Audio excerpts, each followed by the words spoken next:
السلام علیکم ورحمت الله. له اوږدې مودې راهیسې دعاګانې کوې خو نه قبلېږي. ستړی یې، ستومانه یې، هر مشکل سره چې مخ کېږې الله پاک ته دعا کوې او داسې احساس کوې چې شا په شا دعاګانې کوې خو بیا هم نه قبلېږي. دا پوښتنه ډېرو خلکو سره شته دی چې ولې مې دعا نه قبلېږي. پوهېږې ولې؟ ځکه چې په صحیح طریقه باندې دعا نه کوي.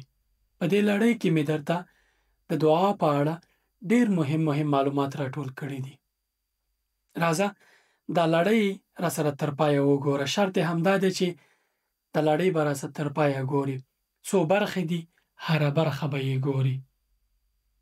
په دې کې ما ډېرې داسې طریقې درته راټولې کړي دي چې څنګه کوای شو په صحیح طریقه باندې دعا وکړو. داسې دعا چې کله لاس الله پاک ته پورته کوو انشاءالله قبولیږي. او که نه قبولیږي علت یې څه دی؟ پخوا وخت کې پیغمبرانو چې به الله پاک ته دعا وکړه سملاسي به قبول شو. نیکو صالحو بندګانو چې به الله پاک ته دعا وکړه سملاسي به قبلېده. خو زما او ستا دعا ولې نه قبلېږي؟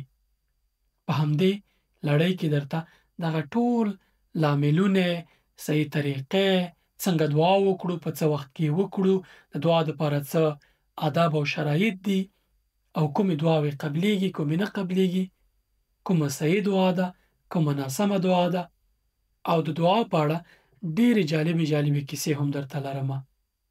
داسې کیسې چې کله یې ته واورې ایمان دې ورسره پیاوړی شي، او بیا چې کله دعا کوي په اطمینان یې کوي او په دې ډاډه یې چې دعا به دې قبلېږي انشاءالله. راځه دا لړۍ راسره تر پایه وګوره. او مهمه خبره دا ده، ډېر داسې زما او ستا ورونه او خویندې شته دی چې مشکلات لري په ژوند کې، ډېر ستړي ستومانه دي. نو دا ویډیو هغوی سره هم شریک کړه یا یې ورته ولېږه. ډېر چې در باندې ګران یې هغه کسانو ته یې په مسیج ولېږه، په وټساپ یې ور ولېږه، یا یې لینک ټولو سره شریک کړه په خپلو ټولنیزو شبکو یا فیسبوک، انسټاګرام او نورو کې. یا لنډې برخې له دې ویډیو واخله په ټیک ټاک کې نشر کړه. ټول به ټیک ټاک لرئ. دا لړۍ له خپلو دوستانو سره شریکه کړئ. زه ډاډه یم دا کوم معلومات چې ما راټول کړي په دې لړۍ کې، شپه ورځې مې لیکلي دي، زحمت مې ایستلی، د ډېرو علماو بیانونه مې اورېدلي دي، خپله مې مطالعه کړې، کتابونه مې لوستي دي، فکر مې کړی دی چې زه تاسو ته کوم داسې معلومات راټول کړمه چې د هغې سره تاسې وکوای شئ په صحیح طریقه باندې دعا وکړئ او تاسې ته ګټه وکړي انشاءالله. لومړی دا معلومات زما دپاره ګټور دي، بیا ډاډه یم چې تاسو ټولو دپاره انشاءالله ګټور دي. ځینې انسانان کلونه دعا کوي نه قبلېږي، بیا ګیله کوي وایي دعا مې نه قبلېږي. خو راځه دا زده کړه که نه چې څنګه دې دعا قبوله شي، او دعا څه شرایط لري، صحیح طریقه یې څنګه ده. ناسمه دعا کوي ځکه نه قبلېږي، یا د دعا په اصولو، په آدابو او په جوهر باندې نه پوهېږي چې دعا څه ده او څنګه باید وشي. رسول الله صلی الله علیه وسلم فرمایي چې دعا په خپله عبادت دی. الله پاک څه فرمایلي؟ وقال ربکم ادعوني استجب لکم. تاسې دعا وکړئ زه یې درته قبلوم. ښه څنګه دعا؟ په دې لړۍ کې پرې غږېږو. ملګرتیا مې وکړئ، تر پایه د دې لړۍ ټولې برخې وګورئ. که یوه برخه یې ګورئ بله یې نه ګورئ، ډېر دا تسلسل لري، دا سره پییلې دي. که یوه برخه یې ګورئ بله یې نه ګورئ ګټه درته نه کوي. وخت ورته وټاکئ.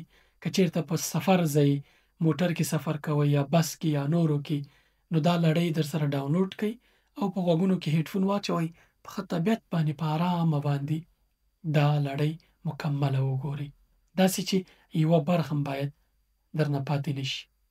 که لومړۍ برخه دې وکته دویمه حتمي ده، داسې نه چې درېیمې ته لاړ شي او اوله برخه نه ګورې. نه، دا تسلسل لري، اول نه به راځي تر پایه به یې ګورې انشاءالله. موضوع ډېره نه اوږدوم، راځمه د دعا لړۍ پیلوو. ځینې انسانان خجالتۍ احساس کوي چې کله دعا کوي، داسې احساس کوي چې ما ډېر ګناهونه کړي دي، دعا مې نه قبلېږي. نه، دا غلطه خبره ده. په دې لړۍ کې په همدې هم درته غږېږمه. دعا د عبادت مغز دی. ان الذين يستكبرون عن عبادتي سيدخلون جهنم داخلين. هغه کسان چې تکبر کوي، استکبار کوي، بې پروا کېږي، ځان لوی ګڼي، ځان بې پروا ګڼي چې دعا هېڅ ګټه نه کوي، سيدخلون جهنم داخلین. الله پاک وایي چې زه به دوی دوزخ ته داخلوم. الله پاک غوسه کېږي چې کله دعا نه کوي. دغه استکبار چې څوک له عبادته کوي، حدیث کې راغلل چې دعا پخپله عبادت دی. الله پاک دلته عبادت کلمه راجع کړه دعا ته. اول کې دعا وویل، بیا وایي چې ان الذین یستکبرون عن عبادتي. هغه کسان چې زما له عبادت ته یعنې دعا نه مخ اړوي، سيدخلون جهنم داخلین. بې پروا کېږي، د دنیا په لهو لعب کې اخته دي، الله پاک ته نه ورځي، رجوع ورته نه کوي. الله پاک وایي چې زه به دوی دوزخ ته داخلوم په سخت داخلولو سره. نو دا لړۍ راسره تعقیب کا. بله برخه کې په مهمو موضوعاتو درته غږېږم. دا برخه هم دومره وه. تر بیا مو په الله سپارم. السلام علیکم ورحمة الله.